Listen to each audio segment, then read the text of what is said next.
kemarin kan viral nih cara sholat Inara Rusli itu jadi sorotan nih. Umi itu sudah melihat belum sih? Artinya banyak orang yang memperdebatkan cara sholatnya sebenarnya secara Islam itu seperti apa? Boleh atau tidak? Itu nggak pakai mukena terus apa cara sujudnya segala macam. Umi ngeliatnya gimana? Oh itu mah kita ngomongin fikih. Hmm. Fikih itu kalau kata surat At-Taubah ayat 122, nggak patut semua orang pergi berperang. Harus ada orang yang menuntut ilmu untuk lihat tafaqquh fiddin, untuk mendalami ilmu agamanya. Artinya tafaqquh itu di fikih. Fikih itu syariat.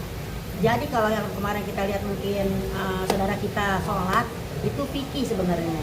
Kok bisa berbeda dengan yang kebanyakan orang? Ya kan karena kan memang kalau kata Al-Qur'an surat 39 ayat 18, ketika kita ngaji kan kita ustadz nggak satu, maksudnya ustadz kita banyak. Mungkin kalau kakak belajar sama Umi, oh kalau Umi sih kalau sholatnya begini antara dada dan pusar.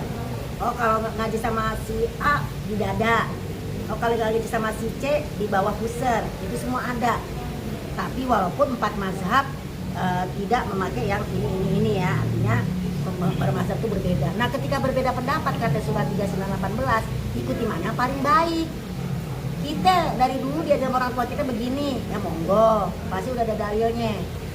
Tapi ada orang yang ternyata begini, ada dalilnya. Mazhab-mazhabnya dari Imam Maliki, Imam Hambali, Imam Syafi'i, Imam Hanafi, itu pasti akan berbeda pendapat. Kalau udah berbeda pendapat, ambil mana yang paling baik. Apa yang paling baik? Kita bisa melaksanakannya dan kita tahu dalilnya. Karena kan yang namanya belajar agama itu Quran, habis Quran hadis, habis hadis baru ijma ulama.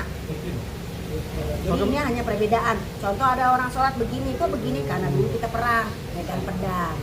Jadi itu semua ada dalilnya dari para imam mazhabul arba'ah. Oke, yang menjadi perdebatan cara sholat perempuan dan laki-laki itu beda Umi atau seperti apa dalam Islam? Sebenarnya ada dua pendapat. Kalau kita pakai hadis Ummu Hani yang ahli fikih zaman Rasulullah, kan hadisnya dibilang solu kama ra'aitumuni usolli. Sholatlah kamu seperti sholatnya Rasulullah. Udah gerakannya semuanya kan. Tapi kalau kita kepikir lagi bahwasanya oh kalau perempuan saya pernah diajarin oh kalau laki-laki kan begini sujudnya, kalau perempuan begini. Nah itu ya, ini kalau kata pendapat Imam Syafi'i pokoknya laki harus begini, perempuan begini sujudnya misalnya, atau kalau laki begini, perempuan begini. Nah kayak gitu ya, itu ada tuh dalilnya ada. Nah terus gimana tuh kalau misalnya seperti itu? Ya udah ikutin mana yang paling baik. Jadi kalau ngomongin yang satu hadis doang, ikuti seperti Rasulullah. Begini semua dong. Tapi kan kita juga harus belajar dari para ijma ulama. Oh kita jajannya waktu pesantren begini. Nah kalau sholat tidak pakai mukena gimana? Nggak apa-apa, yang penting dia pakai nutup aurat. Mukena itu kan di Indonesia. Mukena itu coba deh teman-teman umroh deh. Kita umroh sama Umi yuk. Yuk amin.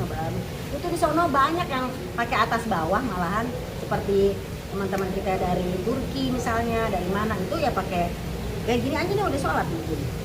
Cuman kalau yang gini misalnya Imam Maliki boleh, kalau Imam Syafi'i harus rapi, tergantung imam mazhab. Jadi yang penting mah sholat. Dan mungkin kalau kita di rumah pakai mukena yang rapi karena di rumah. Kalau lagi di luar tempat umum ya gue lupa deh bawa mukena. Udah deh begini aja daripada meninggalkan sholat. Jadi situasional, kondisional. Oke, berarti pada prinsipnya selama masih dalam mazhab nggak masalah ya Mia untuk seperti apa gerakan Ya, posisi tangannya ya. Betul, nggak masalah, yang penting sholat. Jadi kalau ditanya kenapa begini, kita tanya aja beliau belajar di mana. Pasti kan Umi juga belajar ada guru, beliau juga ada guru. Saling menghargai perbedaan pendapat. Bersatu dalam akidah, berjamaah dalam ibadah, toleransi dalam pelatihan. Amin. Sip.